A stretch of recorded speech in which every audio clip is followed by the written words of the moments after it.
Hello, hello, hello, everyone. Come on into the webinar.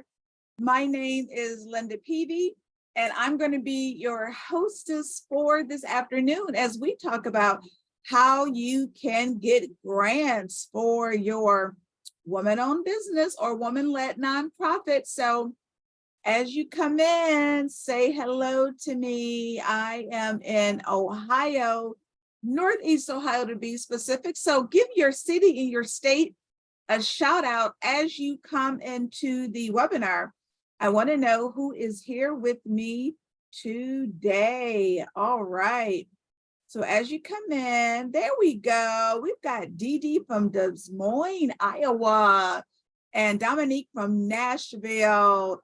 Eva is coming in from the Big D, Dallas, and Tiffany is with us from Miami. We've got, Robin from Klamath Falls, Oregon. I don't think I know where that is. We've got Takita from, Cleveland Heights, not too far from me. I'm in Northeast Ohio in the Willoughby Hills area, so I am not far from you at all. And of course, let's see. Hey, Yvette Willowig, you're right up the street from me. All right, and Lily, the Big D, is representing Dallas again. Oh, we've got a lot of Texans in the house. We've got Deborah and Ann. Texas is well represented today. All right, well, thank you everybody for coming in. Oh, and the ATL was not going to be left out with, is it Takia? Seattle with Yolanda. Yolanda, I spent 10 days in Seattle and it rained every single day, but that's okay. It was still beautiful. Thank you so much, everybody, for coming in. My name is Linda Peavy, and I am the owner of Apollo Consulting, LLC. I'm going to be your host as we talk about how to get these grants for your woman-owned business or your woman-led nonprofit. I have a lot to share with you, and I do mean a lot. So we are going to get started. The first thing I'm going to do is to share my screen so that you can see the presentation. And the first thing you're going to see is my little 30-second TV commercial, which will really give you some more information about my background and why I'm here and why I want to be able to help you today. So as I always say, come through technology as I share this screen. All right, let's see. Okay, good. We are off to the races and we're going to get started. And then I'm going to do a little bit of housekeeping and then we are going to be good to go. Hi, I'm Linda Peavy, owner of LaPav Consulting. My passion is to place your organization on the path to excellence. Are you struggling to communicate your message, reach target audiences, or secure funding? From marketing communications to grant writing, we achieve your goals. We've worked with high-profile clients and have secured $17 million in funding for charter schools and nonprofits. Call today to discuss what your success looks like and how LaPav Consulting can help. All right, so that was just my TV commercial, and I want to make sure everybody's in the right place. So this is grant writing for women-owned businesses, and this is the noon session. I do have a session coming up tonight at 7 o'clock, so I'm going to drop that link, and just in case you know anyone who might want to attend that session, we'll give that link to you a little bit later. But I'm going to get started. But let me just say, we are going to go pretty fast because I do have a lot of information to share with you. So if you have questions, I want you to drop your questions into either the chat or the Q&A because we're going to do an in-depth Q&A at the end. So don't go anywhere. And I have a surprise for you. Don't be shy. Ask your questions. Just drop them in the chat or the Q&A as we go along. All right. We are off to the races. Again, my name is Linda Peavy. And yes, they call me the grants queen because I've been able to secure over $17 million in funding and business development for my clients. And you know, there's a difference between writing the grant and actually securing the grant. And I've been blessed enough to be able to secure that amount of money for my clients. This is the 15th year of me owning LaPav Consulting, my company. And almost every one of those years I've spent writing grants, writing those grant proposals that you see. I've been hired to score applications, create partnerships with different organizations, nonprofits. And yes, I do provide grant writing workshops all over the country. And I've also been the executive director of a nonprofit. So I want to know who is here with me today. So are you a for-profit or are you a nonprofit? Or what I've been seeing is that a lot of for-profits are beginning to start nonprofits. So let me know if you're both. So just drop into the chat. Are you a for-profit or a nonprofit? Oh, I see a lot of both. That's excellent. Nonprofit, for-profit, both. Wow. A lot of both. That is incredible. Wow. So that is incredible. So just so you know, whether or not you are a for-profit or a nonprofit, this webinar is for you, okay? So we are going to get started. Now, my journey to being able to secure $17 million started years ago when I was a publishing executive in Pennsylvania. I was there for 10 years. I got hurt and I had to come home to Cleveland and literally came home in a wheelchair because I could not stand. And when I got back home, it took me 2 years to recuperate. And after the 2 years, even though I literally had at that point, it was over 25 years worth of marketing experience, I couldn't find a job. As you can imagine, like Cleveland is not like the publishing mecca of the country. And so I started my own company. I started LaPav Consulting and I haven't looked back. And one of my first positions was to be a contracted executive director of a nonprofit. And sure enough, when I started that job, I don't even think it was a week before I was called into the board of directors office. And I was told that I had to write a grant to save my position. Now, of course, they didn't say that during the job interview, but all of a sudden I had to write a grant to save the salary, my salary of the executive director, and thus save the organization, right? I didn't know anything about grants, but you know what? I learned how to write grants. And I also learned that there is a connection between learning how to write the grant and getting free money. You're going to hear that word all afternoon, free, free, free. Grants are free. And so that connection is what I'm going to share with you this afternoon. Now, why this class? This is what we're going to cover. It's important. The philanthropic landscape, which is totally different now. Grant basics. How do you prepare to write? Where do you write? How do you write? And then, so important, how do you attract the right funder? How do you get that application notice in a sea of competition, right? And then I'm actually going to give you a list of available grants that you can apply for right now as a woman-owned business, and don't go anywhere because I have a bonus surprise for you at the end. And we're going to do an in-depth Q&A. And people who know me know I answer all of the questions. So get them ready. All right. So why this class? Because we as women entrepreneurs and nonprofit leaders, we need access to funding. And it shouldn't always be about loans, right? However, grant writing is a skill that can be extremely costly. I'm a professional grant writer. And so people at my skill level, we charge anywhere between $100 to $200 per hour to write a grant. But guess what? You can learn these skills so that you place your organization in a position to get some of the free grant money that is available. Because at the end of the day, no one can tell your story better than you, right? And whereas it used to take literally weeks and weeks and weeks to write grants, now, it can be literally as little as 2 hours. Last month, Barclays Bank had a $25,000 grant. They wanted a 500-word essay. So grant writing has completely changed. You're not writing some 200-page dissertation, right? A lot of the grants for-profit organizations, and yes, for-profits can get grants. We'll talk about that. The ones that I've seen in the last maybe 3 years, they're averaging maybe 3 to 4 pages, right? Not 200 pages. No, everything is different now because foundations don't have the staff to sort through dissertations in the form of grant applications, right? So I don't want you to be scared. People become fearful when they hear the word grant writing. It's totally different. It's not going to take you months and weeks. It will take you hours. And again, these applications are very short now. So while you don't need to hire a professional grant writer, you do need to know the process. There's a process to getting grant money. And that is what I'm going to show you this afternoon, right? The process. Now, two different incidents completely changed the landscape of philanthropy. One was COVID-19. When COVID-19 happened, so many small businesses went under. You probably know someone who had to close their doors, right?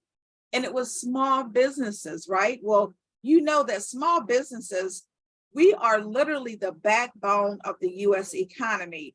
So guess what? Your major corporations started to take notice and your foundation started to take notice, and they said, we have to do something about this.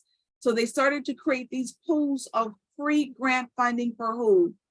Women-owned businesses, for-profits, which is why now, yes, as a for-profit, you can get grant funding. When you thought about a grant before, what did you think about? Nonprofits. Now grants are for nonprofits and for-profits. Now, there are definitely some COVID-19 grants still available. When you come across those, what you typically have to do is really talk about how COVID-19 affected your business, that you have to close, that you have to lay off employees, right? But we're going to talk about much more than just the COVID-19 funding.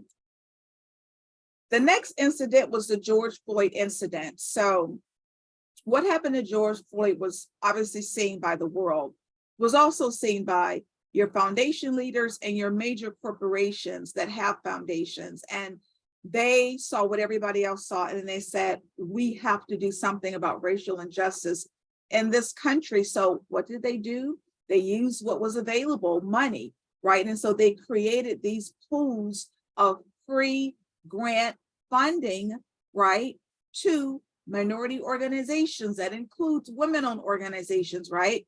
So now you're seeing a lot of grant money that's available in this area of diversity, equity, and inclusion, DEI. But also, if your organization is addressing socially conscious causes, it could be the opioid crisis, it could be the homelessness, right? It could be helping disabled veterans. There has been a shift, and that is why right now, and I've been doing this for 15 years, I have literally never seen the amount of money, free money, grant money that is available to you as a woman-owned business, okay, as a minority-owned business. So the money is available, and today I'm going to show you how to get it and where some of it is anyway. All right. Okay, come on, slide. You can do it. My mouse. All right, it's giving me a hard time. Next, grant basics. What do you need to know? Grants are not paid back. Now, for the next minute, I'm only talking to you, to the nonprofits. You need your 501c3. Why? Because foundations require the 501c3 in order for you to get grant money. What is it? That's your tax exempt charitable organization designation, can only be provided by the IRS. Now, this is important. If at all possible, avoid using a fiscal agent, right? The fiscal agent is the nonprofit that already has their 501c3 and you don't. So you're asking them literally to stand in and get money on your behalf. But that also means that if you get a grant, which would be rare if you don't have a 501c3, but if you do, that money goes to the fiscal agent. And then you're relying on the fiscal agent to give the money to you, right? So this is exactly why foundations don't want to deal with fiscal agents, because if they're giving you money for your project or your program or your service, they want it to go directly to you. So the good news is it used to take the IRS 3 to 6 months to process those 501c3 applications. Now it's only taking 6 to 8 weeks. 6 to 8 weeks. So now is the time to get that 501c3. Only if you're a nonprofit. I'm only speaking to nonprofits now. If you're a for-profit, this does not pertain to you. All right. Now, Everyone, look at this slide. This was just foundation giving, right? In 2021 increased to what, over $90 billion. People thought, oh, we're in a pandemic, no one's giving. Well, did you know that usually when there's a national calamity, giving increases? And that's exactly what happened. And guess what? When the 2022 number comes out, it's going to be over $100 billion. Look at this number, ladies, $90 billion, right? Can you imagine what you could do with just a little bit of $90 billion, right? How about finally open up your organization, open up that nonprofit, open up that for-profit. Stop bootstrapping, right? Stop asking family and friends for money, right? You won't need as many loans, but we don't need all of the 90 billion. Think about just getting a little bit. I want you to put into the chat, I just need a little bit. I just need a little bit into the chat. Can you imagine really what you could do with just a little bit of $90 billion, right? Look, we're not trying to be greedy, okay? Right, Chandra and Nasaya, we just need a little bit. Charlotte, Tamika, Taquita, is it Taquita? Taquita, I think it's Taquita. We're not trying to be greedy. Carla, Dominique, we're not trying to take all of the $90 billion. We just need a little bit. I mean, think about what you could do. Yvette has her number. Yvette says, I need $60,000. Okay. Yvette knows exactly how much money she needs, right? But really, seriously, you can stop bootstrapping, right? And asking family and friends for money, because usually, you know what happens. You don't always get it, right? I'm here to show you how to get just a little bit, right, of this $90 billion. Nobody's trying to be greedy over here. Okay. The first thing I want you to do is to plan and prepare to apply for grants. This is where too many organizations go wrong, right? They see the grant, they download it, they apply for it, and they send it off and they get a rejection letter. You have to plan. And the first thing I want you to do is just hone up on those writing skills just a bit, because I don't want you submitting an application full of grammatical errors, right? There are 5 basic writing skills. We're only going to do it number 5, editing and rewriting. Now, I'm going to be giving you tea all afternoon. So this is my first cup of tea. Grammarly. Grammarly is your friend. Grammarly is a free, there's that word again, free software editing tool.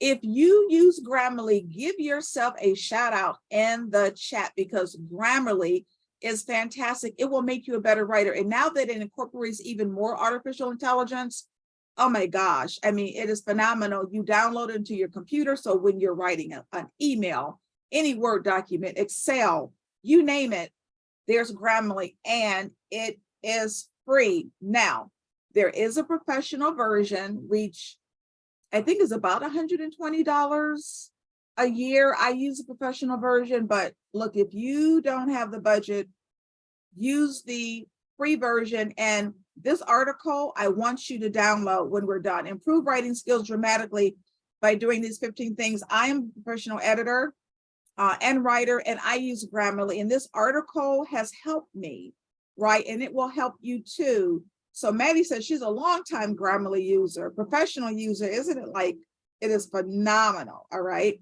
So yes, everyone, I'm going to be going fast. Don't worry, everything is being recorded and you will get a free replay of this recording. So don't worry, you'll get a free replay. So homework for you, download Grammarly. Next, you are preparing to write for grants, right? So you need to get your documentation in order. What do you need? Your employer identification number. If you're a nonprofit, your 501c3. Now, if you are a for-profit, this is very important. If you're a for-profit, you need your state certification and your document saying that you're in good standing to do business within your state.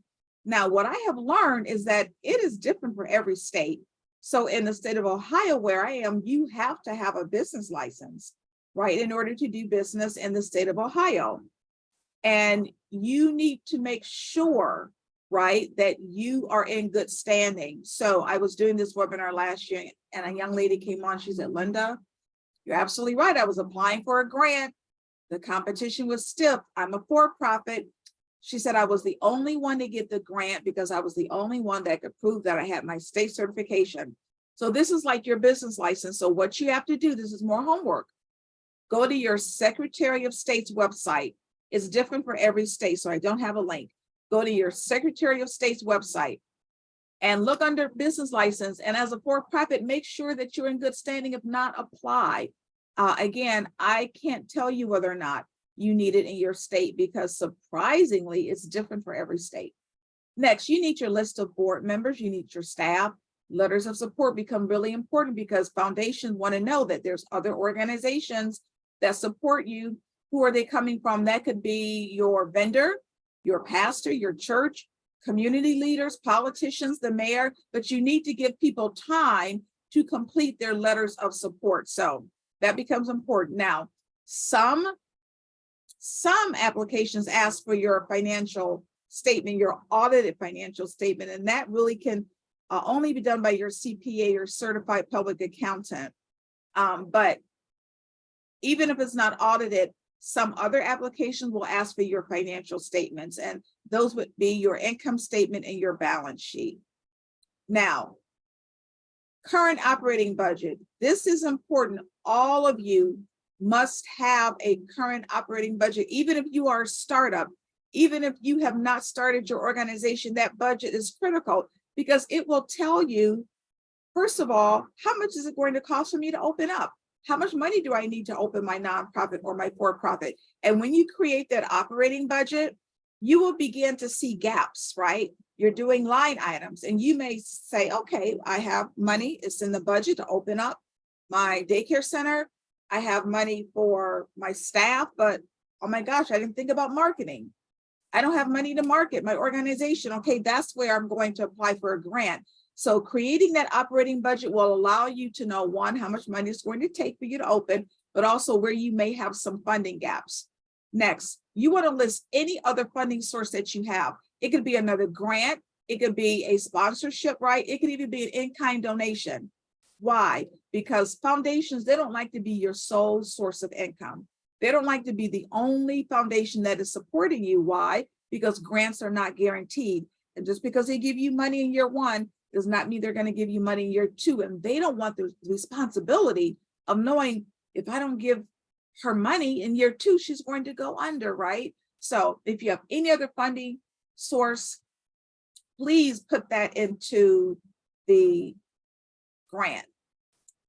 Now, I'm going to quickly go through the typical grant components that you would find in an application. And then we're going to go through these one by one.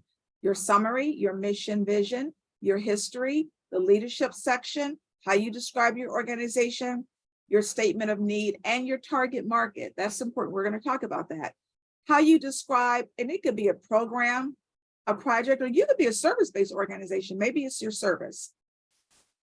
Community partnerships.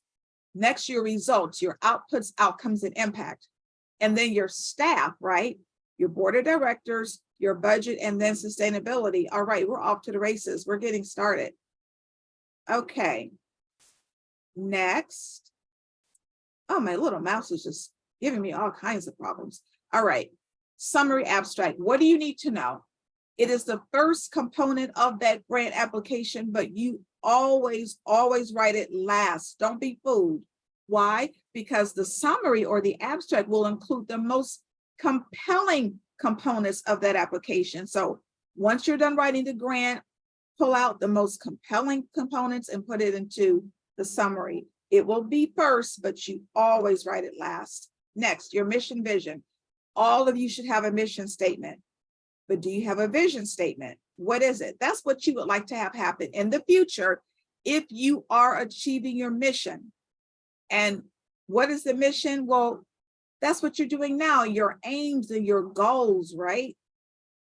The mission becomes so important because that is going to lead you to your perfect funder. Because whatever your mission is should align to the mission and the value and the vision statement of the funder. So if you're geared all towards K through 12 education, that's your program, make sure your funder has a mission statement, right? Or at least a vision or a value statement that involves K through 12 education. So that mission becomes very important. So more homework. If you don't have a vision statement, create your vision statement. Next, your history. What do you need to know is that every organization has a history, even if you are new. You have to think about, what was the impetus for me starting my organization, right? So I like to really talk about the retired principal. She started a tutoring organization. And she started it because when she was a principal, she saw where those students were underperforming in reading and math. So she said, you know what, once I retire, I'm going to create a tutoring organization and go back to that school and tutor those kids in reading and math. So even though she's brand new, the impetus for her starting was her being a principal, saying that those kids were underperforming. And that actually became the history, part of the history of her starting her organization. So don't think just because you're new, you don't have a history. Next, leadership. Executive leadership, that's your CEO, your COO, but it also includes the board. So your board of directors, they're part of your leadership too. Next, you're describing your organization. And this is where we really have to toot our own horn. Sometimes we, especially as women, often, it's like, we don't want to brag. We don't like to brag. This is a section where you have to show your impact. Use your numbers. If you provide a food ministry, talk about the poundage of food that you give away every year. If you are servicing people who maybe need career development, talk about how many people you've been able to help move to their next journey, right? Use numbers, use stats. If you've been successful, use those numbers. Talk about your track record for working with the target population, with the retired principal, right? She had a track record of working with youth because she was a retired principal. This is where you really want to use those stats, okay, to prove impact. That word impact is so important. You want to show that, yes, my nonprofit or my for-profit is successful. Next, statement of need. What is the problem? And this is where too many organizations get confused. It does not matter what you're doing. It doesn't matter your project or your program or your service. You must write what you are doing in terms of resolving an issue or addressing a problem. This is so important. And it doesn't matter. Let's use the bakery. There's a bakery that wants to locate in a downtown community. You might be saying, well, this is a bakery. What problems is a bakery solving? Well, maybe it's a vegan bakery and she's solving the issue of vegans not having a great bakery, right? Or a great place to get sweets or pastries. Maybe she's resolving the problem because she's locating in a downtown location of economic development, because every other organization has failed that tried to move into that location. Well, I take a sip. Maybe she's resolving the problem of servicing the businesses in her area because there hasn't been a great bakery in the downtown area for years. Doesn't matter what you do. Talk about how you address an issue.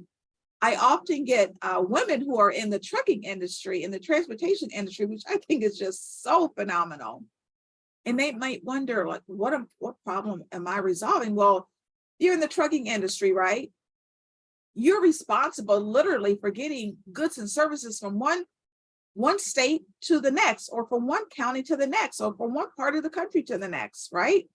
Because you're a woman in a typically male-led field, you're absolutely addressing that issue.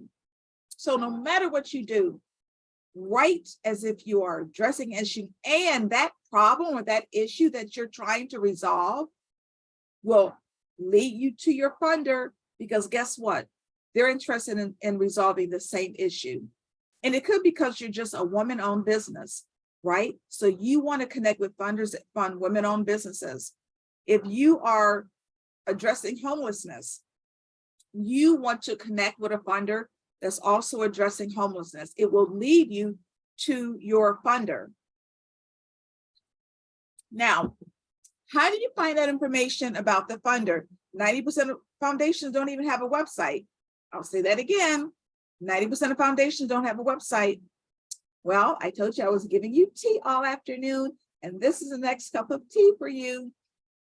The 990 form, the 990 is a gold mine for foundations. That's their tax form, their tax document.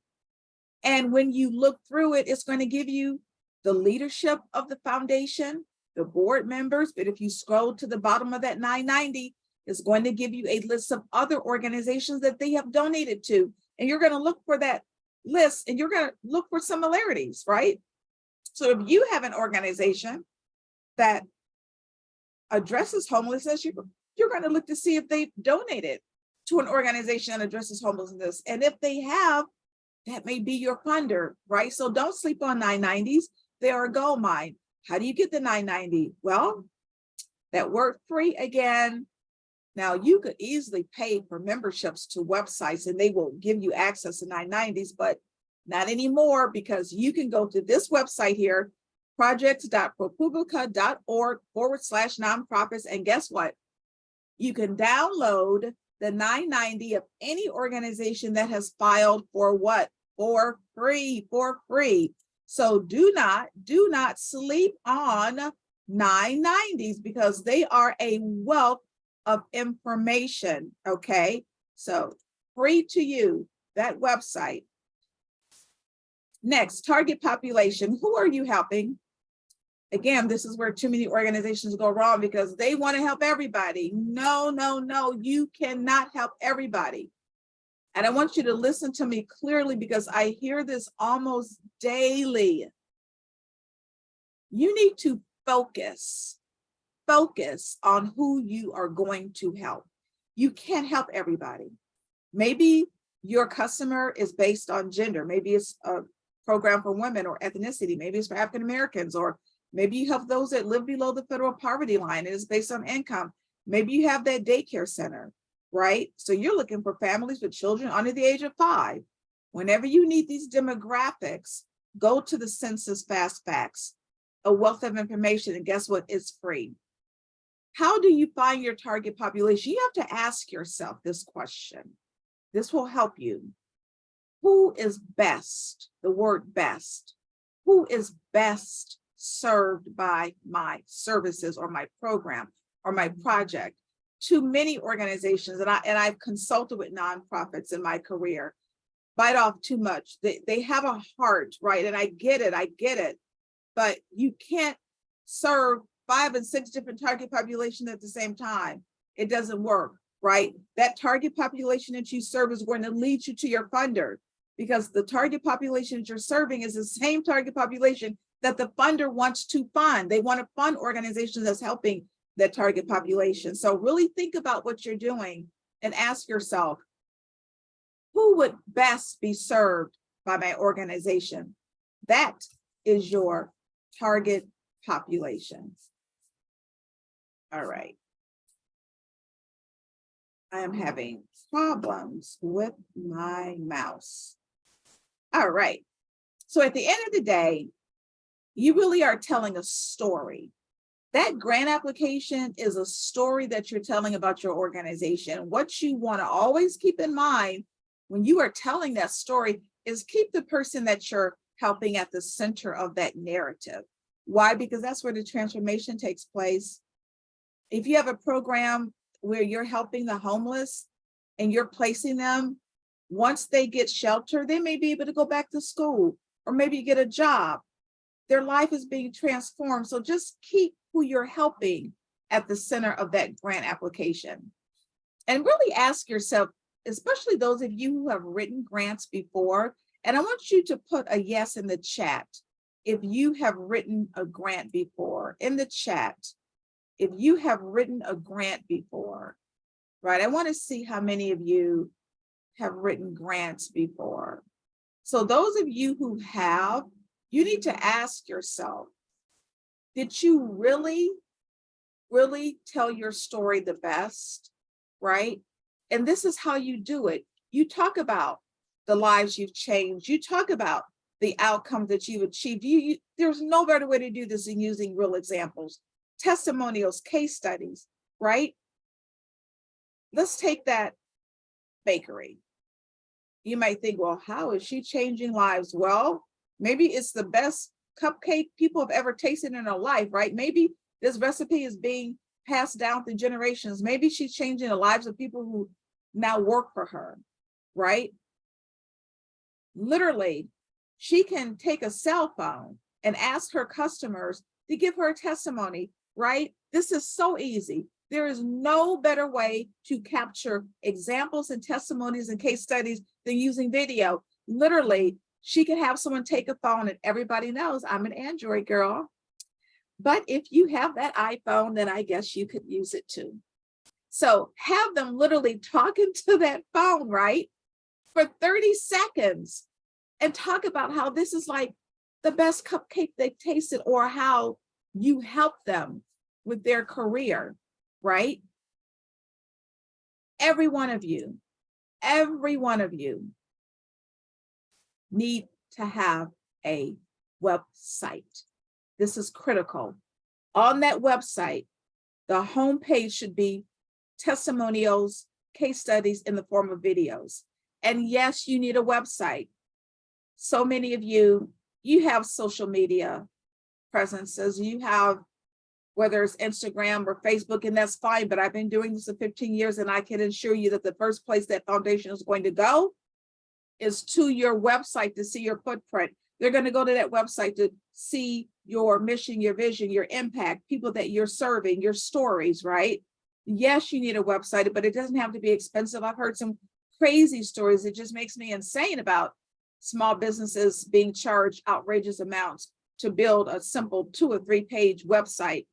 I have a phenomenal website designer. She has been in the business for 25 years. She's a web developer and a designer, and it's rare to get both of those in one person. And she's affordable. So if you need a website, and you need a website, a good website, right, that's affordable, let me know. You can drop your email into like the Q&A, drop your email in the Q&A. I will refer you to my personal web designer. And then I have others as well who are, they're phenomenal, and they will not charge you a lot of money. You don't need anything complicated, right? But you need a presence. IG and Facebook, fine, but that's not where foundations go. Foundations go to your website. So please get a website, even if it's just 2 to 3 pages. If you need a referral, I would be happy to give you a referral. So just drop your email into the Q&A. And if you don't see the Q&A, you can put it into the chat, but for just to keep it private, if you want, put it into the Q&A. Now you have a decision to make. Are you going to ask for operating or program project service dollars? What's the difference? Operating grants means you decide where to apply funds, right? Maybe you need money for IT or building or personnel. So when you ask for operating money, you can put the money anywhere. Or maybe you just need money for a particular project. Let's take that restaurant, right? She wants to start a home delivery service. So she needs money for a specific project. You decide. But what you have to do, what you have to understand, is that you must apply to multiple foundations, right? For the same need, So if you need $10,000 for a 1099 worker, you should be applying for $10,000 from Foundation A and $10,000 from Foundation B. Yes, at the same time. That's my pet peeve, is that people are applying to one foundation and that's it. You have to apply to multiple foundations for the same need. It's okay, right? What happens if you get the money? What happens if you get all of the money? You get $10,000 for one and $10,000 for the next, and all of a sudden you got $20,000. What you're not going to do is give the money back, because we don't give grant money back, right? What you can do, maybe increase the hours of the 1099 worker. Or maybe now you can hire 2 1099 workers, but whatever you do, please apply to multiple foundations for what you need. That is critical. And yes, you can apply for operating dollars from one and program project dollars for the next if you want. What you can't do is apply for both from one foundation. Like from Foundation A, you can apply for operating and program project. You have to decide. But yes, you must be applying to multiple foundations. Next, you're just talking about your project or your service. And again, use that track record, use those numbers. Why have you been successful? How many people have you helped? How many people do you serve? And if it's something new, why will it be successful, right? Use your research. if it's something that you're going to be using for the first time. But at the end of the day, talk about how you are doing what? Addressing an issue or resolving a problem. Next, community partnerships have become more and more important in grant applications because foundations want you to collaborate. They don't want you to try to do this by yourself. And I can tell you, after being in business by myself for 15 years, you can't do it alone. You have to have a team, right? I have a team. You have to have partnerships, collaborations, right? And it does not mean an exchange of money. Too many organizations think, oh, I have to give this organization money. You don't have to. It depends on what the partnership looks like, right? And if you are a new organization, partner with a well-seasoned organization like the Y, right? Or maybe universities, or maybe other older business, women's business organizations, right? I was writing a grant a few years ago for a music program at an urban school. It was a class of third grade students. And the teacher wanted to teach them the violin. And so literally we were partnering with the Cleveland Orchestra, like one of the best orchestras literally in the world, right? So if you can imagine how great that looks on an application, this third grade urban class partnering with the renowned Cleveland Orchestra, their employees were going to come after school and teach the violin. So that's what I want you to think about, is how can you collaborate with other organizations? It doesn't matter if you're a for-profit or a nonprofit. Think about the bakery. The bakery is going to collaborate with the event planner, where she's going to pass out flyers and have flyers in her store about the event planning service. And the event planner will collaborate with the bakery, not only utilize the bakery services, but also provide those flyers at her establishment. So think about how you can collaborate with others. Next, we're talking about how do you show results, right? You're asking for money. How do you show results? And some grant applications only ask for one of these three, others ask for all three. So we're going to go through all three: outputs, outcomes, and impact. You're forecasting, and I do not want you to be afraid of this F word, right? Because all you're doing is writing down what you think your future results are going to be. That's it, right? So outputs means immediate results. You get the money, this is what's going to happen. Outcomes take place typically 6 months to a year down the road as a result of the outputs. Now, a little further down the road, sometimes a year to 2 years down the road, you'll have your impact. But the impact happens because of the outcomes, and the outcomes happens because of the outputs. I'll give you an example. A daycare center needed $20,000 to open their doors. They found a great location. And they said in the application, if you give us $20,000, we're going to serve 100 families and 250 children because we found a great location. Well, they wrote as the outcome, because they were able to open and serve 100 families and 250 children, they forecast that in 6 months, they're going to grow their daycare capacity by 40% and add 24/7 services. And they're indicating that because they grew by 40%, because they added 24/7 services, their impact is going to be based on a survey that says 25% of their families will experience less stress. Why? Because they were able to drop their kids off 24/7, right? Wouldn't you?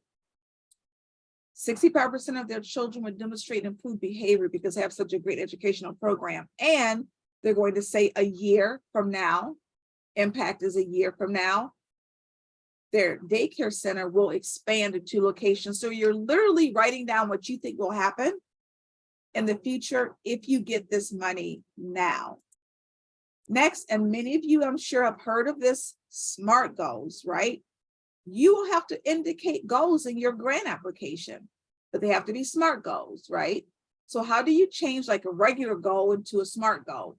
So let's say you have a program that addresses poverty, and you put down as a goal, I want to reduce the poverty rate in Cleveland. Well, no, that doesn't adhere to a SMART goal, which is specific, measurable, attainable, relevant, and timely. It's too broad, it's too expansive. How do you change that to a SMART goal? A SMART goal would say, I want to reduce the poverty rate by 5% in Cleveland for Hispanic children under the age of 5 within a 5-year time frame. What did I do there? How did I change a goal into a SMART goal? I used data and stats. So as you can see, I added data and stats. And that's how you want to get to your SMART goals, because you will be asked for goals, based on the grant application. And next, you'll need to talk about what assessment tools are you using to showcase that you're successful? Like, what are you going to be using? The principal can use the test results, right? Before and after the students take the tutoring program in reading and math to determine whether or not the tutoring program has been successful. I love surveys because they're so easy to use. They're so easy to develop. If you're using like a great survey, put it into the chat for everyone to see. I like SurveyMonkey.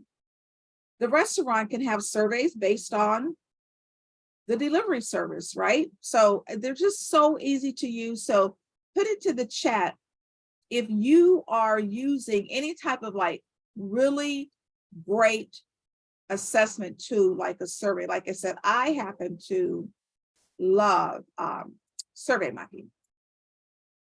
Next part of the grant, you're just talking about the staff leading the project, and that could be you, right? But the only thing I ask you to do is please update those bios and resumes. You will need to submit a bio and a resume, right? As the leader of the organization or anyone else that has a particular level of leadership in the project or the program, you'll need to make sure that you have their bios and resumes as well. Why is it important? It's all about accountability, right? Foundations want to know that you have the right people in the right position. Next, budget. What do? You have to itemize those expenses. If you say, I want $50,000 for an executive director, you can't just put down, I need 50 grand for an ED, right? You have to be specific. $50,000, is that to pay for the ED for a year or 6 months? Is it paying for a wage? In that case, you need money for benefits, right? Or maybe it's a contracted executive director for a month. Just be specific, and where you are going to be specific is in the budget narrative, right? So the budget narrative will talk about how you are using the funding. Next, sustainability. This is a section that I love because remember I said at the very beginning that foundations don't like to be the only source of your revenue or your income. Well, you know that grants are not guaranteed. So just because you get a grant in year one doesn't mean you're going to get it in year two. So you literally have to write in that grant application how you are going to sustain your program in year two if you don't get any grant money, right? So this is a little bit easier for for-profits oftentimes, especially for the, if they have like a structure, if they have sales, because they can say, look, I'm going to put more ad money and try to get more sales, but always not so easy to think about for nonprofits. So I'm going to do a quick activity. I want you to think about that high school. The high school got $20,000, right, for the tutoring program. They had to write in the application in year two. If we don't get the $20,000, we're going to be able to still come up with the $20,000 to sustain our program in this fashion. What do you think they wrote? What do you think a high school could write in a grant application to say in year two, we're going to come up with $20,000. So I want you to quickly put into the chat, what do you think a high school could write? How do you think they could write? Yes. Perfect. To create a fundraising, right? What about a car wash? What about like maybe a concert, a musical concert? Brianna says fundraising. Maybe they could sell their paraphernalia, like for the school. Exactly. Is it Lagunda? Is it Lagita says fees for music class? I know I'm sorry. I just totally butchered your name. And Quayana, bake sales. Perfect, right? Bake sales. Absolutely. I'll answer that question, Yvette, when we get to it. That's a very good question. So you have to write alternative fund development methods into the application. You have to be creative. Like these women were creative. Think about how you could still be able to come up with the money in year two. Now, if you take nothing else away from this webinar, this is critical. Meet with the funder first. Please meet with the funder first, right? You need to build that relationship. This will be the difference in whether or not you get the grant funding, right? In that meeting, you're going to learn more about that grant than you will ever be able to pull off of that foundation's website. They're going to learn more about you than you'll ever be able to put on your website, because you're building relationship, you're one-on-one, you're talking to each other, right? Literally, I set up a meeting with a client. It's been a little over a month now. The foundation didn't even know my client, had never heard of my client, but I set up that Zoom meeting in 30 minutes, the client got $30,000, right? It literally happened a few weeks before that. Set up another meeting, 2 hours with a family foundation. Family foundation never heard of my client, but those missions aligned, right? And the client walked away with not only a guarantee of $30,000, but the family foundation said, we're going to give you $30,000 every year, right? You have to meet with the funder. And let me tell you, I've been in foundation meetings where I've heard a foundation leader say, look, if they send me a grant application, they've not called me, not emailed me, have not communicated with me, that application may go in the trash. Now, not all foundations do that. And some foundations don't want to meet with you. They will tell you complete that application and send it off. But if you have the ability, please contact that funder and meet with that funder. Now, next, these are just some do's. Adhere to the deadline. If that portal closes at 4:59 and you submit that grant application at 5 o'clock, oh, it's not going to be good. It's not going to be good for you, right? So really, you should not submit the day of. Give yourself a day, because you never know, especially with online portals, if there's going to be some technical difficulties. Also, address every question, please, right? If a question does not pertain to you, put NA, right? Don't leave it blank, because if it's an online portal, they may reject the application thinking it's incomplete. And this mindset of winning will help you. I don't want you to think, oh my gosh, I can't do grants, I can't write grants. As I mentioned before, 2 to 3 pages, many of them, right? Hours, you're asking for free money. I want you to have a mindset of winning. I do not want you to go into this thinking I can't do it, because you can do it, because grant writing has changed, right? And guess what? Somebody's getting money, $90 billion, somebody's getting money. And I assure you that women are getting grants. They are being funded, whether they have a for-profit or a nonprofit, and you can as well. Now, these are some don'ts. Don't use cookie cutter answers based on a template. Look, I love a good template. I use templates. But what I don't want you to do is just copy and paste from one grant application to 20 different grant applications, right? Because every grant application is a little different. Next, don't ask for too much money when approaching a funder for the first time. Now, most grants, absolutely, they tell you the amount. Sure, they do. But community foundations don't always tell you how much the grant is for, right? So when you go in asking for money the first time, don't ask for $100,000, because they're not going to give it to you. I want you to be conservative and ask for anywhere between $5,000 to the ceiling $30,000 for the first time, right? And then I absolutely don't want you to forget to edit. We know now Grammarly is our friend. Now, remember I told you how important it was to meet with the funder. How do you do it? You want to write a letter of introduction. In that letter, you are describing your organization. You are talking about your target population, the statement of need. Those missions align, right? You're not asking for money, because you're only asking to meet at this point. Now, where do you send this letter? You may get a reference, or you may look at that 990 and get the name, right? But do you have the right email? This is critical, because first of all, there aren't always websites to get information. And if you do find a website, it won't always have the email. I don't want you to send this letter to like info@abcfoundation.org. It'll go into the hemisphere and probably not come back. This software program is like the teapot, right? I've been giving you tea. This is a teapot, right? Getemail.io has totally changed my business, because you can find an email of just about anybody in the world that works for an established organization. I literally use it constantly. I've gotten emails from people in Italy, Germany, you name it, right? Because I want you to get the right email to the person, so that you don't have this letter of introduction just floating out there. So want to make sure that is put into the chat. It is amazing, amazing. Getemail.io. All right. Now, this is grant research. So how do you find these grants? This is how you find the grants, right? The Foundation Directory online is the leading source of information on grants in the US. Now, it's usually about $50 a month to subscribe, but you can get it free at your local library. It will give you the names of funders, not the grants, the names of those people who fund in certain categories.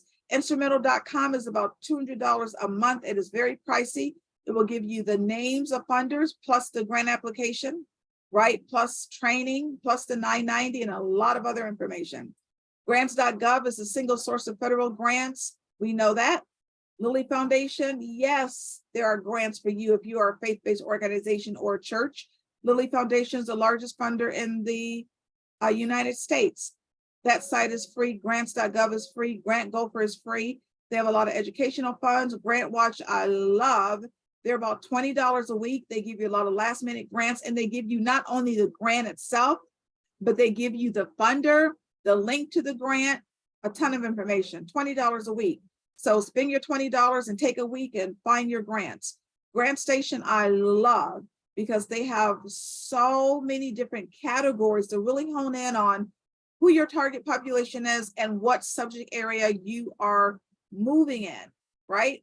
And so grantstation.com is $200 a year, but oftentimes they have a special where it is free for nonprofits. If you're a faith-based organization, you need to know about Urban Awareness USA.org. It is Black owned, and they have tons of information about minority grants, right? So this is just the homepage. I want to show you this really quickly because this is how you search to find your grants. This is Grant Watch, right? And so you see the middle there, it says nonprofit, business, or individual. You check that off. And to the left, you apply your filters. What type of business do you have? Are you looking for federal or foundation money? Who is your target population? What is your subject area, right? Are you looking for grantors that live in your area or in another state? And it really doesn't matter. You want to include them all because you have organizations, for example, that may be headquartered in California, but maybe they give funds for organizations in Cleveland. So don't think just because they're not located in your state that they're not providing funds. So you put all that information in, you literally press a button and out pops a list of funders, right? So Grant Watch is like $20 a week. Now, I told you I was going to give you actual grants. If you are a small business, woman-owned, you must sign up to helloalice.com because they specifically have grants that are geared towards women-owned small businesses. Facebook has a grant, Amber Grants for Women. You should sign up to their newsletter. They give away $10,000 every single month. In addition to that, they have a quarterly grant that's $25,000, and they have an annual grant that's $50,000. But every month they're giving away 10 grand. NASE has growth grants. These two credit card grants here, MasterCard and Visa, those are for women of color. FedEx has a small grant. If you have maybe a wellness program or a sports program, Women's Sports Foundation, they provide grant funding. If you want a list of grants for women, specifically go to grantsforwomen.org. Now, maybe you're not looking for a grant. Maybe you're looking for an investor.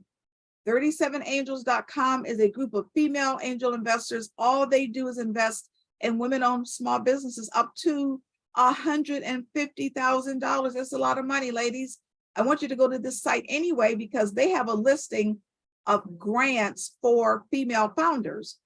I Fund Women is another site. Cartier has a phenomenal women's program. And yes, if you are a startup, there are grants for you. InSile is one, right? So don't think just because you're a startup that there's no money for you. Also, I want you to network. Women Helping Women Entrepreneurs. I'm in that group. And if you are in that group, please give yourself a shout out. It is a free Facebook group. Now it's over 700,000 women entrepreneurs. So sign up, give yourself a shout out if you belong to Women Helping Women Entrepreneurs. I love that Facebook group. This is your homework. Maddie says, yeah, she's a member. Now, I'm a member of the Cleveland NABO, National Association of Women Business Owners, but these are just some other women's organizations. Some of them are grant providers. Ladies Who Lunch provides grants. So I just want you to be able to connect to find other like-minded organizations. Now, really quickly, because we're getting to the end, I want you to put into the chat, what do you think about when you think about banks and money? Banks and money, banks and money, into the chat.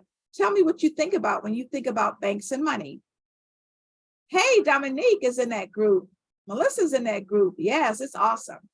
So put into the chat, what do you think about when you think about banks and money? Into the chat, banks and money, bank interest, money holding, financing options, documentation, scared of the interest rates, you're not alone. Detailed books, hard to get. Well, did you know that banks are some of the largest providers of grants, not loans, grants in the country? Don't sleep on banks, right? You've been going to the wrong person. You don't want to go to your branch manager. They're going to try to sell you a loan. You don't want to go to your loan officer. They're going to try to sell you a bigger loan. You have to go to the vice president, typically of community relations or community reinvestment. Banks are some of the largest providers of grants, right? Young lady was on my webinar last year, it was, and she saw this portion and she went back and she found a great bank in her area and applied for a multi-million-dollar grant. Now, you want to look for banks that have like a really good foothold in your community. Maybe you see a lot of ads, right? Or you see a lot of branches, but you want to go to the VP, which is usually like in a regional office, or maybe there's a headquarters building, or maybe close to your city, there may be a regional office, but do your research. Don't sleep on banks. Now, we're at the end. I'm going to do an in-depth Q&A, so I don't want you to go anywhere. I said I had a surprise for you. I said to you that in the 15 years, I have never seen the amount of money that is available that I see right now, and I want you to be able to get it. I want you to learn how to write these grants. So I created oh my gosh, an easy to follow, easy to learn grant writing course that will take you step by step to writing these winning grant applications, right?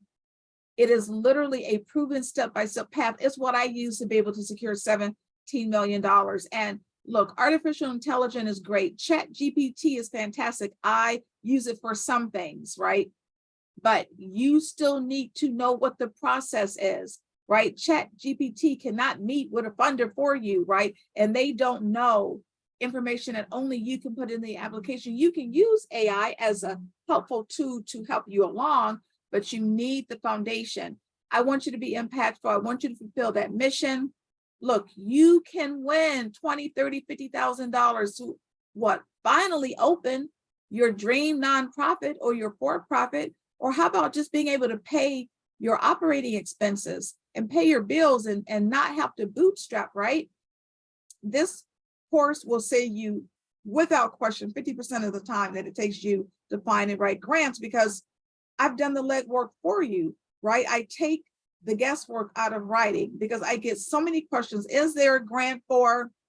Throw it out there. Well, yes, there's probably a grant for anything that you would say, but you have to know how to get it. And I show you the right method so that you can connect faster and better than doing it by yourself to your right funder. Because I'm giving you the best grant research techniques because, again, this is my 15th year. I show you how to find funders who literally want to give you money. Did you know that at the end of the year, some foundations get in trouble because they haven't given away all of their funding? I mean, this is true. I show you how to approach funders, right? Because I told you that is critical. And you know, I'm going to teach you how to write every part of the narrative, every part of the narrative.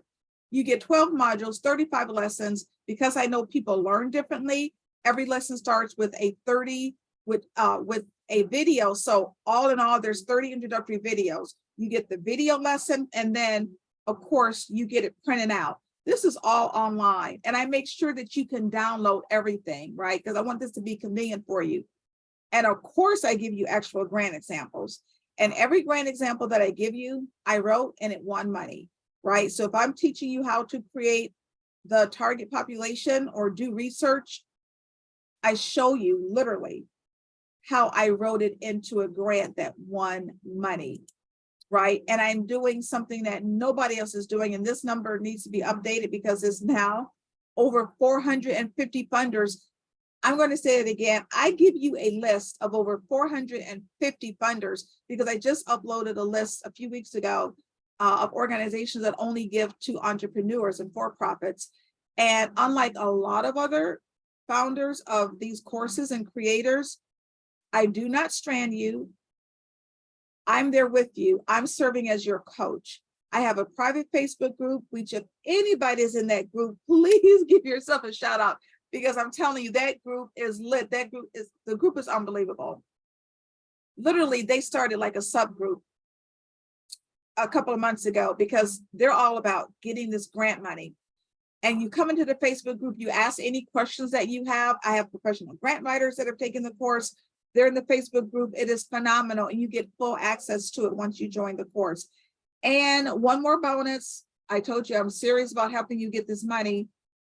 Every single month, I give you an hour of group coaching. And that's where we really get your organization together. And we set you on the right pathway to getting this money. Now, my course has been audited 3 times. This is the value. This is the value of the course. 12 modules, 35 lessons, $3,549. Just the 30 videos alone are worth $599. The list of 450 funders worth over $500 now. And yes, you get a complete workbook. Literally, you can print out the entire course. And you know how important grant planners are because you need to be organized, right? And I give you grant trackers so that you can track the progress of your grant. You have to stay organized. So those are important. But is that what I'm charging you, the $5,000 value? No, my retail price is $997. Right now, people pay $497 for it. Like that is what people pay for the course is $497. Well, I take a sip, but that is not what I'm charging you. Today, you get it one payment. I'm taking 50% off for $247, one and done.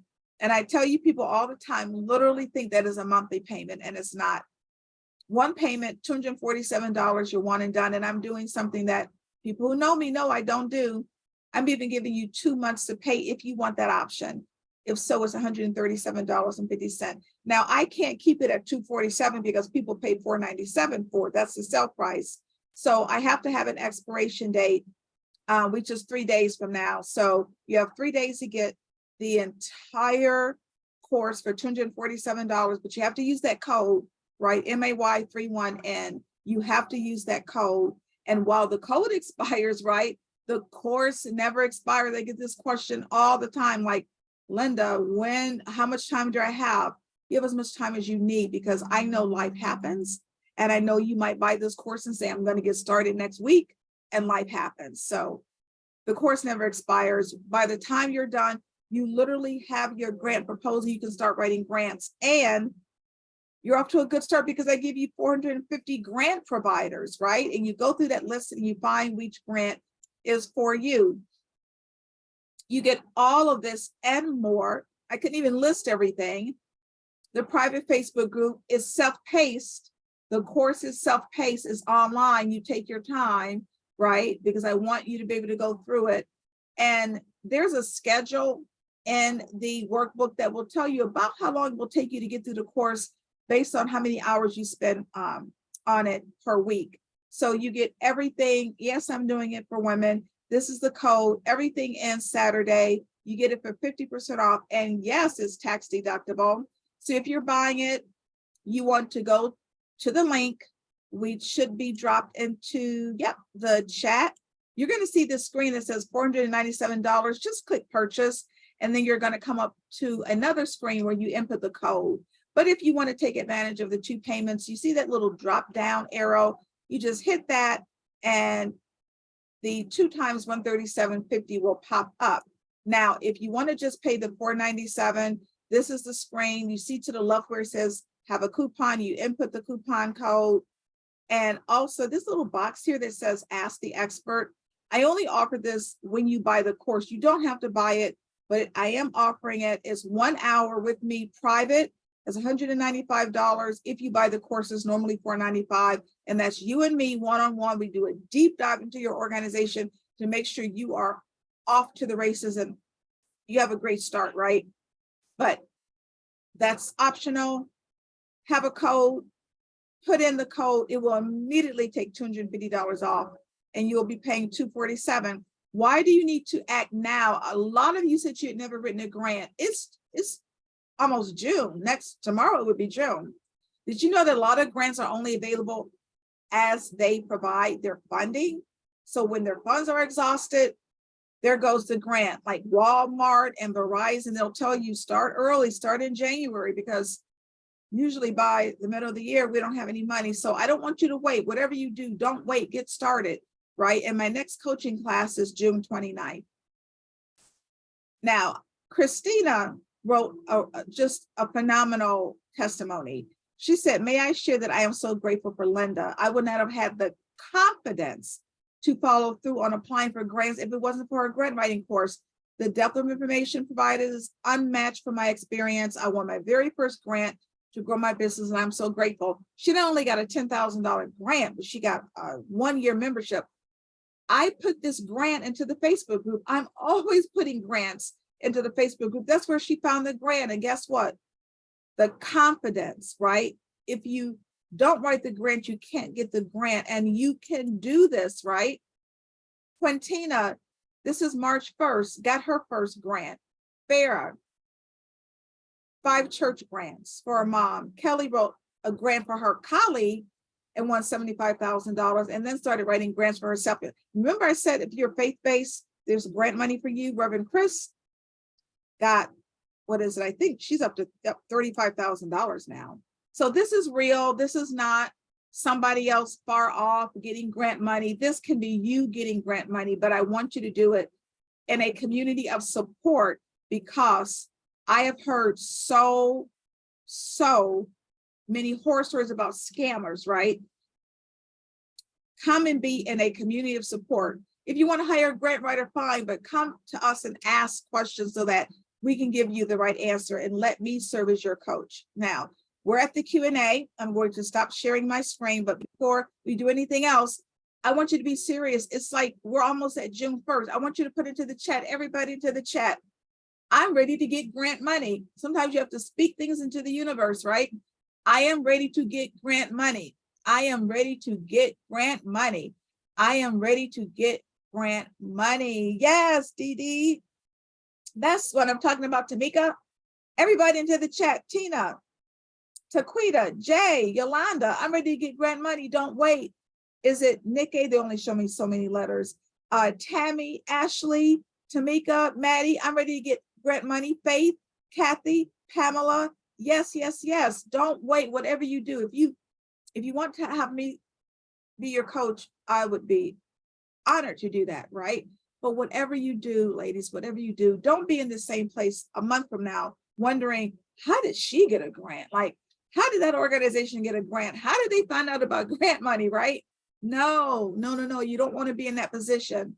You want to be in a safe space where you can get help, right?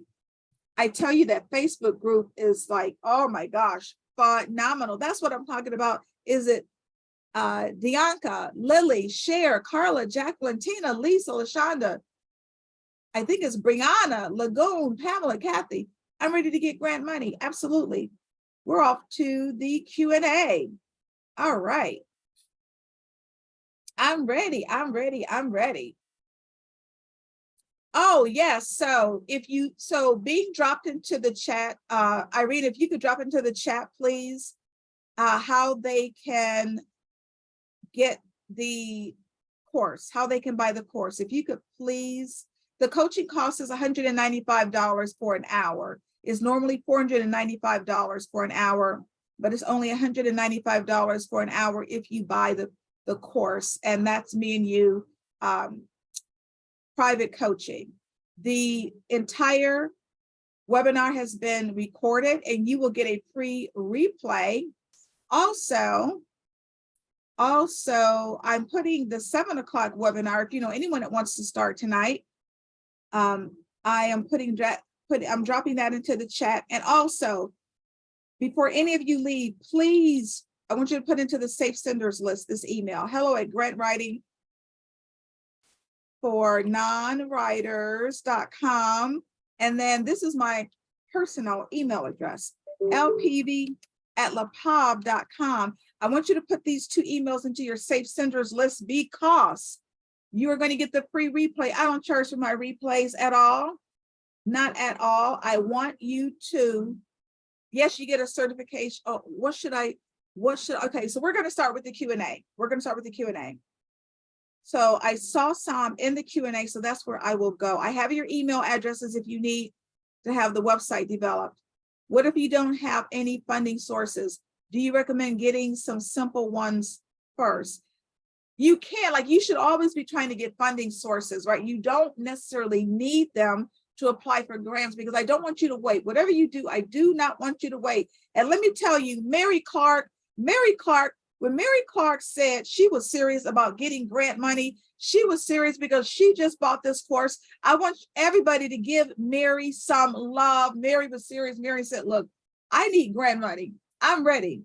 Give Mary some love. Yes, yes, yes. That's what I'm talking about. Yes, she was ready. Go, Mary, go. Go get this grant money, Mary. Yes, don't wait. Do not wait to get funding sources. You can always put fillers out. You should always be putting fillers out, right? So yes, yes, yes, yes. Don't wait. Don't wait. Apply now. Don't wait, okay? So I'm trying to get your name. I think this is Charlie. Zoom just doesn't give me the whole name. Let me just see. Excellent. So she has to sign off. You've been awesome. Excellent. I'm so glad you were able to join us. Yes, I'm happy to give information freely, right? People who know me know I've been a servant leader since I was 15 years old. I'm here to help you. I can't say that enough. I am here to help you. All right. Are grants available for software consultants? There's a grant available for almost anything. Jane, you have to research to find who is going to give you the money. Do you know how many IT companies, how many technology companies offer grants? Oh my gosh. Yes, yes, yes, yes, yes. Absolutely. So I'm on to more questions because we have some more questions and I'm going to answer everyone. All right, let me just see if there are any more. Carla, I want you to send me an email. I put my private email into the chat. I want you to send me an email. Yes, that's very possible. And I do provide monthly coaching as well. So if you don't want just a one-on-one coaching for the hour, I do provide monthly coaching just to make sure, just to give you some accountability, to make sure that you are applying for these grants, to help you in terms of finding where the grants are. So yes, I do monthly coaching as well. Is there funding for startups? Yes, there's funding for startups. Absolutely, there's fun. I gave you one. One was InSile. The other one is Sky's the Limit. So Sky's the Limit, look them up. They provide funding for startups. Sky's the limit. All right. Are grants taxable? Excellent question. Yes. If you are for-profit, and you get grant money, yes, you have to pay taxes on the grant money. Yes, but guess what? It's free. You got it free, right? Yes, you can get a grant for a startup. Absolutely. So I dropped into the chat the one anyway, Sky's the Limit, but also InSile. But InSile you can grab from the slide because you're going to get the free replay, right? You will actually get the free replay at around 7 o'clock tonight. You'll get that free replay. All right. So I'm going over to the chat because I saw several questions in the chat. All right. All right. I'm so happy for Mary. That's what I'm talking about. Like, whatever you do, I don't want you to wait. You only have until Saturday. Look, you can pay the $4.97. People pay $4.97 every day, but I'd rather have you pay half of that and pay the $247 for the same thing. Oh, and for you people who are considering the monthly payment is $137.50 today. And then in 30 days, you'll pay another $137.50. And guess what? I don't drip my course. So if you pay $137.50 today, you get everything. You get everything. For those of you who are buying, you get 3 emails. One email will have your username and your password sign up so that you can create that. The second email will have a link to the Facebook group because I want you in the Facebook group immediately.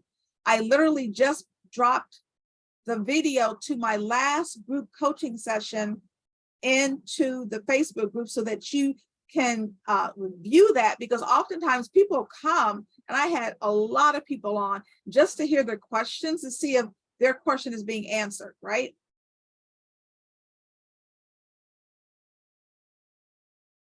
How long is the grant process? Is there an essay or something that needs to be written? So the grant process is a series of questions. You're not writing an essay, you're literally answering questions. Grants are different. Some grants, 2 pages, some grants 5 pages, but you're answering questions about your organization. That's why this does not have to be hard. You're literally answering questions about your organization and what you would do with the money, right? So it's a process, but there's a grant application that you fill out, that you complete to get grant money. And as I said, Barclays Bank last month, they were giving away $25,000. All they wanted was a 500-word essay. All right, so another question. When you tell the foundations what fundraising you will do the next year to get money, do you think, well, she'll be okay, she can just do that? Oh, okay, excellent. So Yvette is asking, when you tell foundations what fundraising you will do the next year to get money, do they think, well, she'll be okay, she can just do that instead of getting money from my foundation? It's actually the opposite. They're going to be more willing to give you money because you have a fundraising strategy. Remember, I said foundations don't want to be the only organization giving you money. If they see that you have a plan and that you've gotten other grants, they're actually more willing to give you money, right? They're more willing to give you money to support your organization. So it's actually the opposite. It will show them that you have a fundraising plan. So you want to let them know that you are getting money from other foundations. That's a good thing. That's not a bad thing. Okay, so let me go back. Okay, here we are. So let me slowly scroll through because there are questions. Yes, the meeting is recorded. Yeah, it's not monthly. Like, people literally think that $247 is a month. It's not a month. It's one and done. You're one and done. You're one payment and done. And the course lasts forever. It does not expire. And then I get to see you in the Facebook group, welcome you. And trust me, once you buy the course and go into the Facebook group, the first thing I do is I ask you to introduce yourself to the group. And then I give you a little bit of help, like immediately, like a little grant tip that will help you immediately. So it's so worth it. All right. Okay, so I saw some other question. All right, here we are. Let's see. Yes, no, there's no, I don't know if Zoom gives you a transcript. I don't know, but you will get the replay. So you know how to capture, the screenshots from replays, but you will get the replay. So you'll have access to everything. And I don't charge for my replays. I don't. I'm here to help you. I have applied but been unsuccessful. So so for the person, I don't want to call you out. For the person that said that, that's one of the best reasons to join a group where you have a leader like me. I've been doing this for 15 years. Again, I've won 17 million. That's not just writing. That's the amount of money that I've been able to get. And then you can tell me what you did on that application. And I can probably guarantee you, I'll tell you what you did wrong. And I'll help you to do something different the next time. Yes, I have written a grant and yes, Roll on, absolutely. You tell those stories. Let me tell you, look, Hazel said, you all are not leaving me behind. Hazel just bought the course. Give Hazel some love. Hazel is ready to get a little bit of this $90 billion. So give her some love. That's what I'm talking about. I am happy to serve as your coach, Hazel. I'm going to take you through this process so that you can get real money. Look, people just like you and me, these are not women that are off over, in the galaxy. These are real women just like you and me that are getting grant money. Like, I take the scary out of it. I mean, that's really the best way I can say this. I take the scary out of it. What if foundations just tell you to do those things? Then I'm not sure what you mean. You'll have to clarify that. Yes, you can meet with the funder. You should be. You have to, Tina. That's how you get this money. I mean, literally last month, set up a meeting, $30,000, few weeks before, another $30,000. You have to meet with the funder. It will make all the difference in the world. More banks here are giving grants, some connected to other organizations that likely you already know about. Yes. That's such a good point, Roland. So this is one of the reasons why it's important to collaborate. Because let's say you collaborate with the YMCA. I'm just throwing that out there. The YMCA. Do you know how established the board of directors is for the YMCA in your community? They are going to be able to recommend foundations for you to go to. That's why collaborations are so important, right? They're going to be able to recommend the banks in the community that they know are giving grant funding, right? Because there are banks in almost every community that they're giving out grant money. You just didn't go to the right person. Should we apply for business credit cards? If you are a for-profit, I always recommend applying for business credit cards so that you can begin your credit history. Banks, for-profits need credit history. I'm glad you said that because, again, this is my 15th year. And what I find is that in the group coaching call, I have people that just ask me about business because I've been in business for so long, just like that question. Now, that's not a grant question, but I'm always here to just help you and to answer information that I know about because I consult and I give so many different webinars. And I also just became a member. I'm a member of the 10,000. Well, I'm an alumnus of the 10,000 Small Businesses program, and I was just admitted to Forbes Black, which is from Forbes magazine. It's a group of Black organizations, Black-owned organizations, and Black leaders. So I'm always willing to help you, any way I can. Is there a grant that will assist for paying for the 501c3? You're definitely worth whatever you charge. Thank you. Well, you know what I would do? I would go to your local organizations, right, to see so there are so many organizations. So, for example, I always recommend, you don't have to, but I always recommend that you go to an accountant or an attorney to do your 501c3, but you don't have to. There are organizations I know people in organizations that's all they do is help with your 501c3. So send me an email to my private email, and I will send you their names, and they're reasonable. They're reasonable. Can you go back to the last slide? I think Irene is dropping all that information into the chat.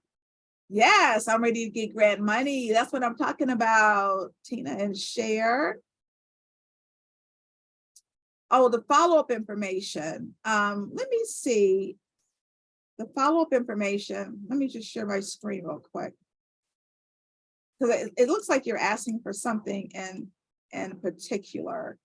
So let me just share my screen quickly again.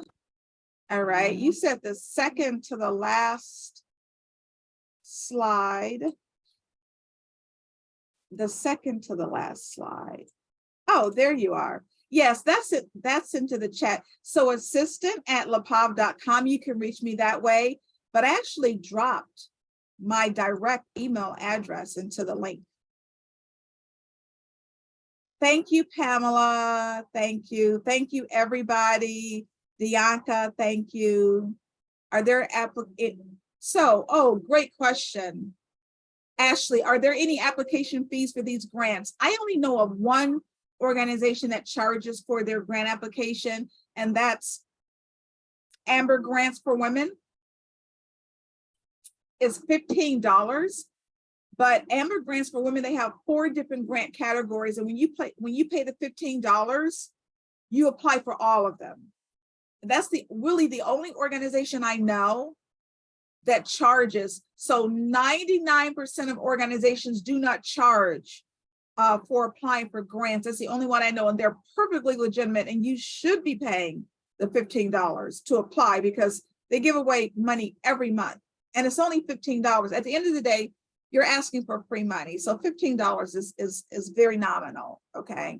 There were other questions, so let me you can join the Facebook group if you purchase the course. The Facebook group is only for the students, right? Only for the students. Okay. When you are applying to multiple foundations, is it okay to use the same answers? It depends on whether or not they're asking you the same question. If they're asking you the same question, then yes, absolutely. Absolutely. So if you want to pay for the course, one payment is $247. If you want to make 2 payments, I'm giving you 2 months. So you pay $137.50 now and then in a month, right? So I'm giving you 2 months to pay for the course. So that's what the $137.50 is for. If you don't want to pay the $247 now, you can pay over the course of 2 months, and it's only $137.50 a month for 2 months, and you still get everything immediately, right? Thank you, Kathy.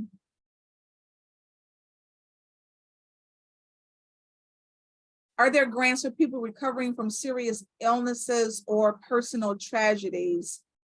So grants are for nonprofit organizations or for-profit organizations. That's what grants are for. So it's best for you to go to an organization like the United Way. Now, if you are opening up a nonprofit or a for-profit that helps people recover from serious illnesses or personal tragedies, yes, I would apply for a grant. Most of the grants for individuals, are in the research category. You'll see some grants for individuals, but they're in the resource category. Once you submit the grant and you get approved, how long before the funds are to you? Excellent question. And unfortunately, I have to say it depends. It depends on the organization, right? There are organizations where they send you a certified check or cashier's check in 2 weeks. Sometimes, I've gotten a grant in a week. I've gotten grant money in a week. Other organizations, it may take a month, right? So it just depends. It just depends. Is there funding for alternative healers? So that's in the area of health and wellness. It depends on what you're healing, right? Are you trying to address, mental illness, or is it physical health and wellness? You're going to look for funds that are in the health and wellness area. I have state certification, WBE, MBE, and EDGE Edge. What should I do with it? I think that's tequila. Excellent question. I love these questions. So just so you know, everybody that's still with me, to apply for most regular grants, right? Foundation grants, you don't need any certification.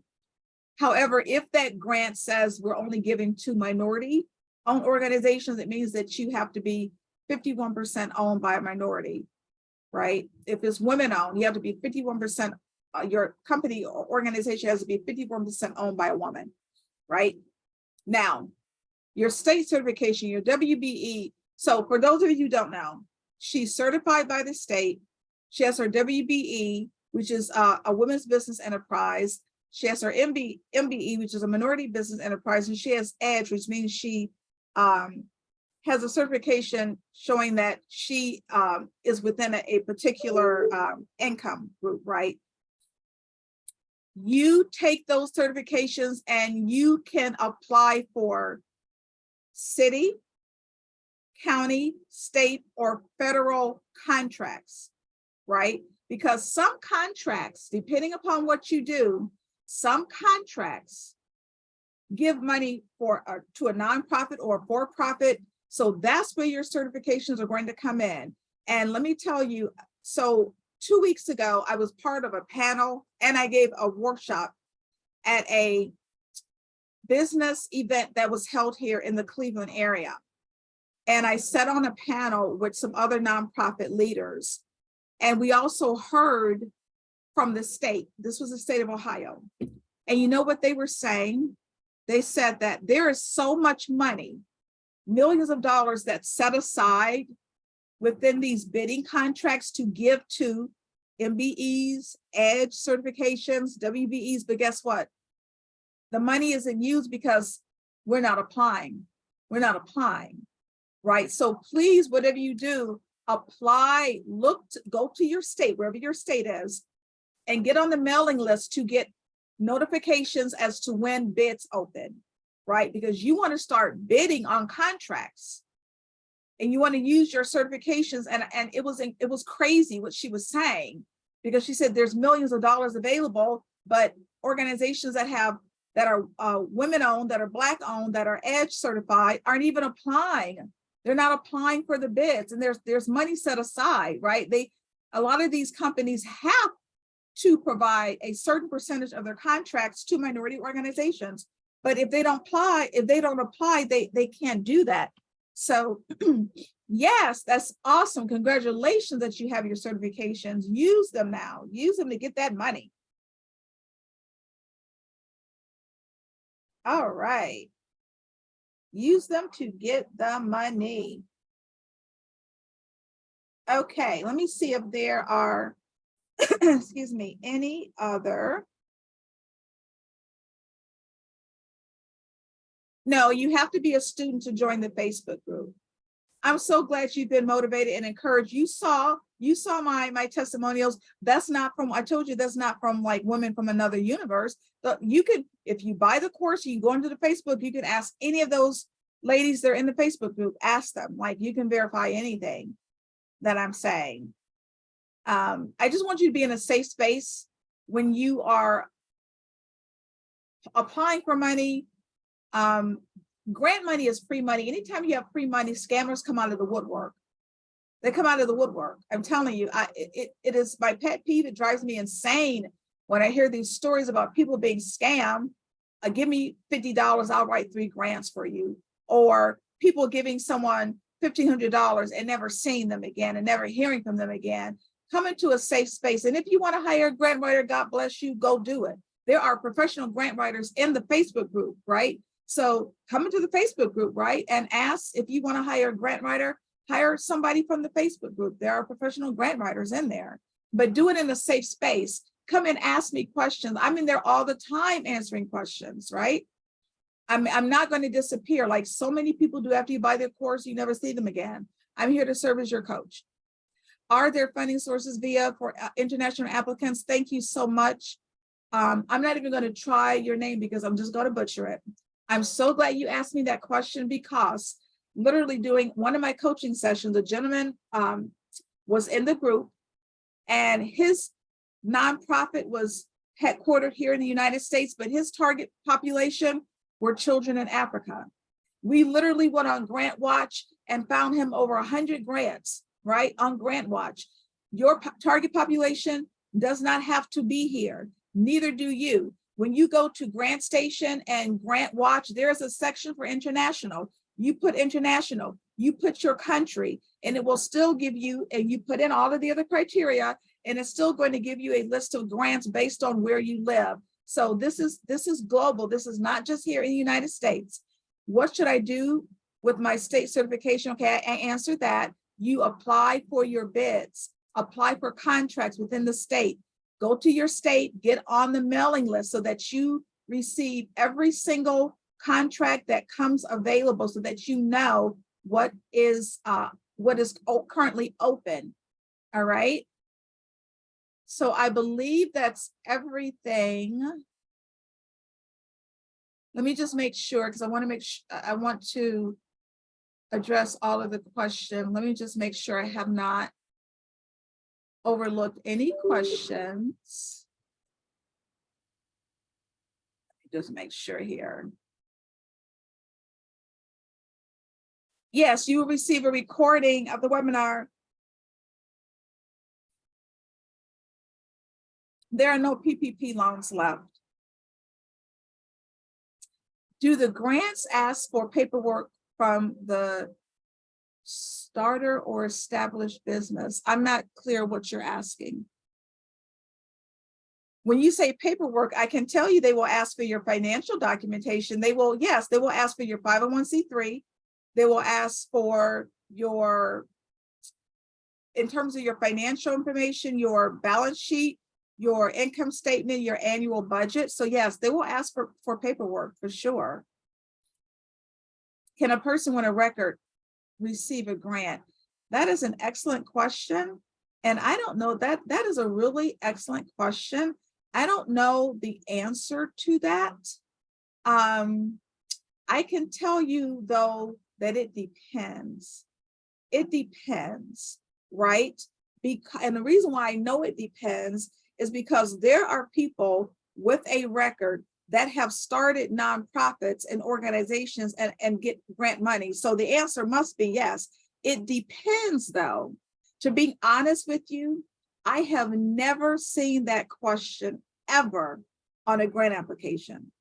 Never have I seen that question on a grant application, ever, ever. It's okay. Well, Ashley, you said that you don't have any financial paperwork yet, but you do because you're going to create that operational budget. You have to have an operations budget. You're starting a business, you have to know how much it's going to cost you. So you'll have an operations budget. You need an annual budget. You have to have that because you can't just start a business and not know what you need. Like what is this going to cost you? How much grant money do you need? You won't know until you create the budget and start listing what your needs are, right? So yes, do that, please. The paperwork I have is for my LLC and EIN. So you have it. You have it. That's what you need. Yep. You have the right paperwork. You have the right paperwork. All right. So I believe that is everything. So Saturday is it. Saturday is it, right? That's the deadline. Like I said, I don't want you to pay the $497. I want you to pay the $247. And it's one and done. It is literally one and done. So you don't, it's not a monthly fee. People think it's a monthly fee. It's not.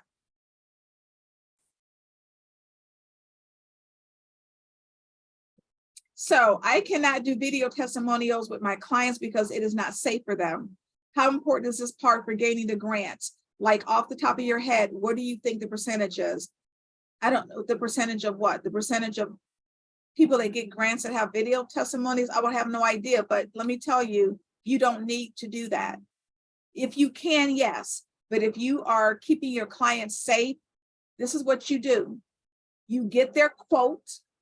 You put the quote on the homepage of your website and you use a fictional name. That's it. It's as simple as that. And whatever service it is that you provide, I think once they read your service, they will understand, right, that the name has changed. Or you can say something like client, like put the quote, put the real quote and put a name and then an asterisk, name change to protect the person. Or you can just put client 1, client 2, client 3, client 4, right? So still put those testimonials on there. I don't know of any personal grants for illnesses recovery. I don't know of any. I don't know how you get a personal grant. I would go to organizations like the United Way. Now, if you have a nonprofit, this is not you, this is your nonprofit that helps people recover from illness. Okay, you can apply for a grant for that nonprofit, right? When you decide how much to ask for, you can include your own salary. Yes. If so, how do I determine a fair wage for myself? do research and find out what other people are charging for your kind of work. Keep in mind, be very careful, because your salary should not make up the bulk of your expenses. Foundations really don't like to see, like, let's say your annual budget is $100,000 and your salary is $80,000 of that. They're going to frown on that and you're not going to get the grant money. So be reasonable, do some research and find out what the typical salary is for someone doing your work. You can go to Indeed.com. They're great at giving comparable salaries based on your city and state. If your target population is the working poor wanting to assist with rental assistance and utilities, am I considered social services? Yes, absolutely. Yes, absolutely. Does the grant ask for paper? Okay, I answered that. Okay, I answered that. How do you obtain grants if your business is that you invest money and partner with individuals to build networks that generate and grow wealth? How do you obtain grants if your business? So that's okay, right? So you have a business where you teach people how to invest, right? How to build networks, how to generate and grow wealth, right? So that's business and industry. That category is business and industry. So I take it you must be a for-profit. So that's fine. So this is something I want to mention to everybody that's still with me because it's important. When you are applying for a grant, you're applying one of two ways, right? A grant can be specific to an industry, right? So let's say a bank has a grant where they are providing grant money for financial literacy, really, right? Because part of what you're doing is really teaching financial literacy. So it's industry specific. So some grants are industry specific, financial literacy, the homeless, education. Other grants, they don't care. It doesn't matter because their grant is to help a woman-owned business. Doesn't matter the category, doesn't matter what you do. Their grant specifically is for a woman-owned business. So it just depends on what grant you apply for. Go to helloalice.com. There are grants there, but it just depends. So just because you teach people how to invest money, partner with individuals to build their networks, to generate and grow wealth, doesn't mean that you're not eligible for grant money.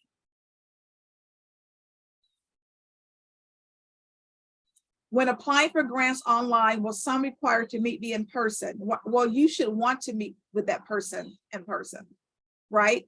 But yes, sometimes, yes. Rarely though, because of COVID. So let's say it's a funder in your local community. Let's say it's a community foundation and they approve you for a grant and you have a physical storefront or you have a physical location. Yes, they may want to come to your physical location where you house your program or your project. They may want to do that. They may very well want to do that. So that's a possibility. So I think I've answered all of the questions in the Q&A. I'm going to go back through the chat one more time and then we're going to wrap it up. But I hope to see you. I hope you do this for yourself. I really do.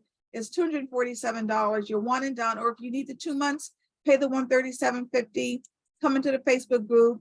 I have additional grants in the Facebook group in addition to the 450 that I have in the course, right? Let me coach you and guide you to getting the money. What I don't want you to think of that this is something that somebody else gets. It's just not. I have written grants for myself, right? I have written grants for my own small business and I've received grants. So yes, women are getting grant money every single day. All right, let me just make sure there are no other. Okay, I'm done with the Q&A. I'm going to look in the chat one more time. Make sure at around 7 o'clock, you look for the replay. You're going to get it.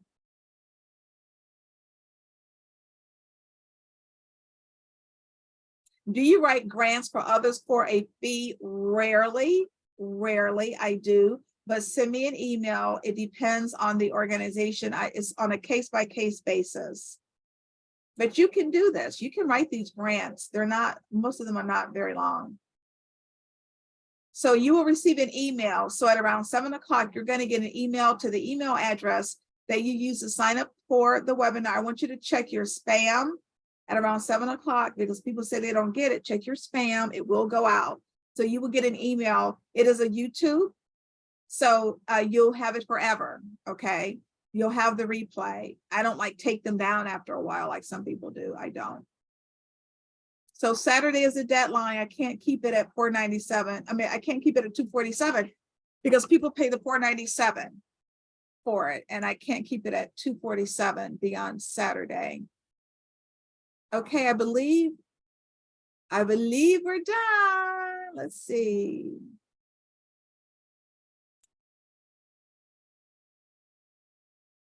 With what? I'm sorry, there's 2 left, and then we're done. With applying for grants online. Okay, so I answered that. The last one, is there a way to find discretionary grant guidelines from a nonprofit that is borderline connected to my industry? Is there a way to find discretionary grant guidelines from a nonprofit? You need to ask me that again. I'm not sure what you're asking. Is there a way to find discretionary grant guidelines from a nonprofit? So if you know of a nonprofit that is providing grants, then check their website.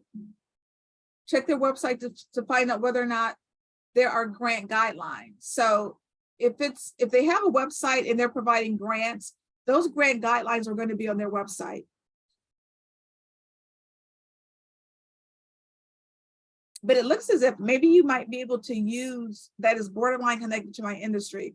Oh, I see what you're saying. Yes, you can. So let's say you're in the tech industry. When you buy the course, there's a list of 450 funders, and they're sorted by industry, right? You can go there, or you can Google. Let's say you're in IT, you're in tech. So Sony has a grant, Microsoft has a grant. I don't know how much good that's going to do you though, because organizations' grant guidelines are different. So Sony's grant guidelines are not like Microsoft's grant guidelines. So you need to have the grant guidelines of the organization that you're applying for a grant from, because just because they're in the same industry does not mean they have the same grant guidelines. Keep in mind, every organization is different. Every foundation and funder is different. They have different guidelines. So I don't want you to think that because you go to another tech's website that is grant giving, that you look at the grant guideline and it's going to be the same for other organizations, because it's not. They're all different. So that is it. I want to thank you so much, because I know you could have been anywhere, but you decided to be with me, which is why you're getting the extra 50% discount, and it's $247, right? So libraries, I know, have the foundation directory online. That's the only one I know that they have. They may have others. I know that they have that. I hope to see you definitely in the course, in the Facebook group. I want to be able to serve as your coach. I want to coach you through this so that you know how to research and find the grants. And before anybody leaves, I want you to give some love to Tina, because Tina said, I'm not going to be left out. I'm not going to be left behind. I'm getting ready to get this grant money. So everybody just give Tina some love. As I wrap everything up, give Tina some love. Thank you, Tina. I'll see you in the Facebook group and the group coaching. Oh, and by the way, as you go through I forgot to say this, I want you to know, as you go through the grant course, there's discussion starters in every lesson. You literally can ask a question in the discussion starter, and I will answer that question for you. I give you all the help you need. I want to thank everybody, because I know you could have been elsewhere. My name is Linda Peavy, and I am the founder of LaPav Consulting, LLC, and the creator of the course of Grant Writing for Non-Writers, Keys to Winning Grant Proposals. And I absolutely thank you again for joining with me. Tina, that will be taken care of in about a minute. It'll be taken care of in about a minute, so don't worry. All right, thank you, everybody. 7 o'clock, watch that replay, right? And you have until Saturday, it's 2:47. Oh, and I told you could write it off, right? I wanted to make sure you can write it off. Yes, you can write it off. It's a business expense. It's an educational expense, right? So there you go. You can literally take it and write the course off. So thank you everybody so much. I hope to see you again in the Facebook group or in the course. Have a safe and a blessed afternoon and be safe. Thank you so much, everybody. Bye-bye.